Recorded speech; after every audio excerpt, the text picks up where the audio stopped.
Hello, I'm Jared Taylor with American Renaissance. What's the alt-right or alternative right?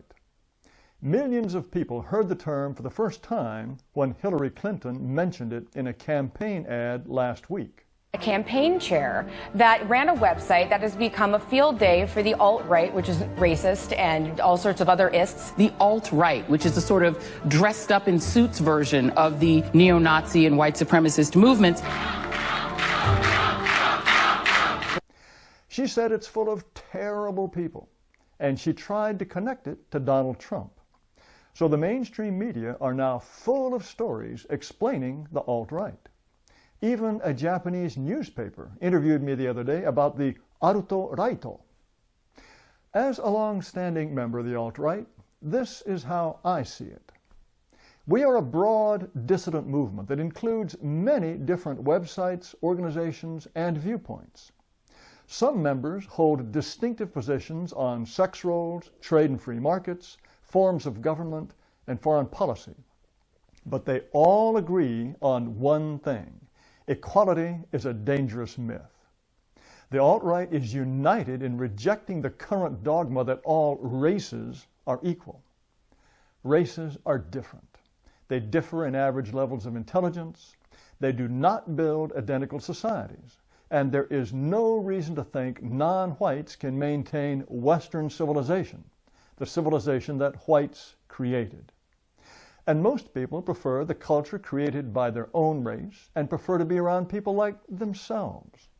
Blacks, Hispanics, and Asians express this preference all the time, and everyone thinks it's fine. It's only whites who are thought to be immoral if they openly prefer the culture, society, and people of Europe. Now, if you're shocked by what I've said so far, you're not part of the alt-right. Not yet. But just wait. We're growing all the time.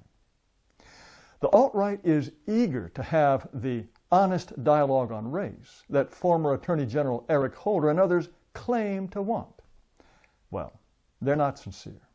They want to exclude everyone who disagrees with them. Honest dialogue is meaningless if everyone already agrees. Let me give you a little alt-right history. The term was first used in 2008 and came out of the political discussion group, the H.L. Mencken Club. And the people who first popularized the expression were Richard Spencer and Paul Gottfried. In the last 8 years, the alt-right has expanded enormously. It's now closely associated with websites such as VDare, Taki's Magazine, my own American Renaissance, and many bold news sites such as Radix Journal, Social Matter, The Right Stuff, Red Ice Radio, The Political Cesspool, and The Alternative Right. Many of the most creative and dynamic members are the alt-right Twitter army, always ready with clever memes and smackdowns against liberal journalists. Most of the people in the alt-right, especially the younger ones, have to hide their identities because of our oppressive political atmosphere. Only a tiny fraction of the alt-right can afford to be open about their views because if you dissent publicly, you can be fired from your job, kicked out of school. It's like the dissident movement in the old Soviet Union, despite the fact that we claim to live in the land of the free and the home of the brave. Hillary Clinton and the press have tried to tie the alt-right to Alex Jones and to various people associated with Breitbart.com and to Donald Trump himself. This is dishonest. None of these people has ever taken up the cause of white identity or talked openly about race and IQ. We may be sympathetic to people such as Steve Bannon of Breitbart and Donald Trump because of their views on immigration, but they have never spoken up for explicitly white interests. If you want to learn more about the alt-right, the biological reality of race, or the importance of white racial consciousness, please visit our website, American Renaissance, at www.amran.com or any of the other sites that I've mentioned.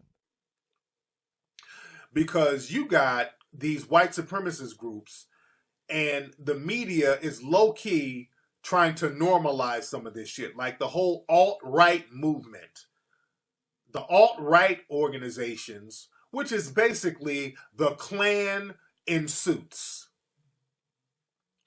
Watch out for that. I've been warning people about the alt-right people, these white supremacist organizations. I've been warning people about them for a long time.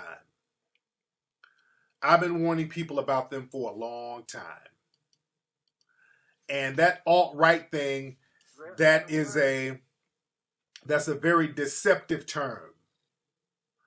Alt-right is a very deceptive term because it gives the illusion of a race-neutral organization. The alt-right movement, they had a meeting, a conference yesterday in Washington, D.C. There were some white folks out there beating the shit out of some of them Nazis. Hail Trump! Hail our people! Hail victory!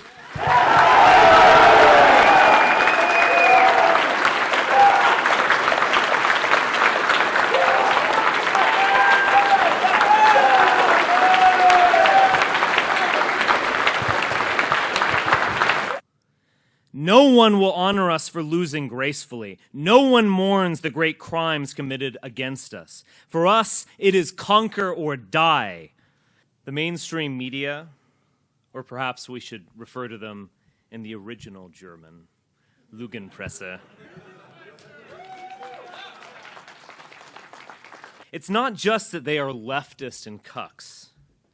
It's not just that many are genuinely stupid. Indeed, one wonders if these people are people at all. Or instead soulless Gollum, animated by some dark power to repeat whatever talking point John Oliver stated the night before. To be white is to be a striver, a crusader, an explorer, and a conqueror. We build, we produce, we go upward. And we recognize the central lie of American race relations. We don't exploit other groups. We don't gain anything from their presence. They need us and not the other way around. Them white people out there beating their ass. Shout out to the non-racist white people who are fighting the white supremacists. Shout out to them for wanting to have some form of democracy. But the mainstream media, I don't like the way the mainstream media is coddling these so-called alt-right people, which alt-right is nothing more than white supremacy. I was watching their meeting yesterday, and they had Jared Taylor. It was Richard Spencer, and I played the clip of Richard Spencer before talking about, where's that clip? Let me play that Richard Spencer clip. I played it on my show, where Richard Spencer was talking about fairness. And Richard Spencer, he's a white supremacist, and he's the person who actually coined the term alt-right. Because yesterday at their meeting, you had another white supremacist, Jared Taylor. I'm going to play a clip of Jared Taylor in a minute, just to show you what their deal is. And also, for those who know what the alt-right, Donald Trump he's appointed this guy named Steve Bannon. President-elect Donald Trump has named Steve Bannon, the executive chairman of Breitbart News, as his chief strategist and senior counselor.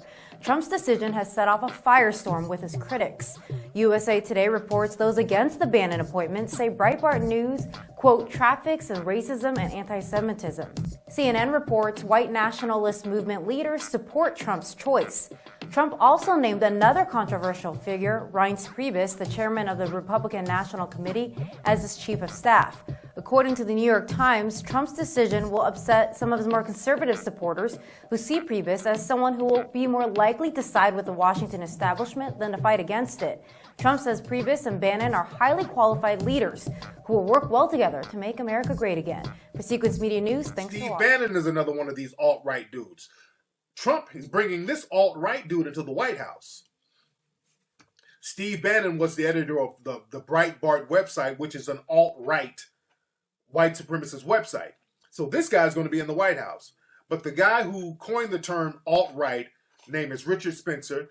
This is Richard Spencer's view on race. In a But nutshell. we're not living in that world anymore.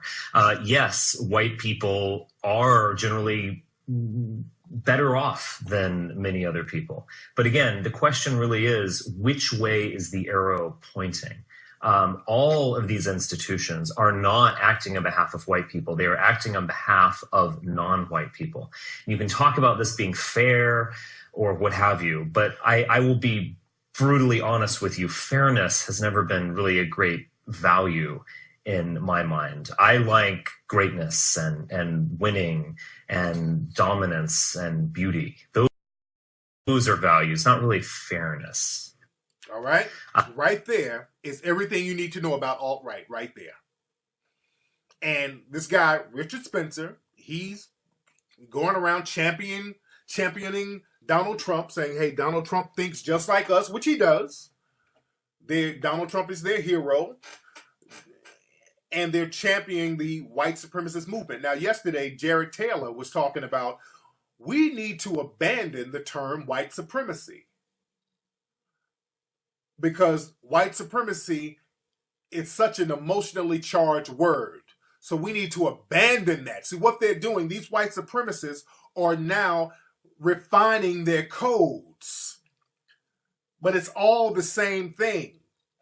So black folks, don't fall for that alt-right stuff. Just call it what it is. It's the same old white supremacy. It's the same old white supremacy. Just like he said, dominance. I don't want fairness. I want dominance. Dominating who? You're talking about black people. Twitter deleted Richard Spencer's account? Good. Here's another quote. This is a quote from Richard Spencer. I posted this quote. See, black folks, we look for motherfuckers with snaggle teeth and a Klan robe. No. It's these refined white supremacists who are talking about, no, we're the alt-right. We're all about, nationalism. Watch the terms that they use. We've been trying to warn people about these people for years. But Richard Spencer, there's a quote that he made. This is the quote. I posted it on my Facebook. He said,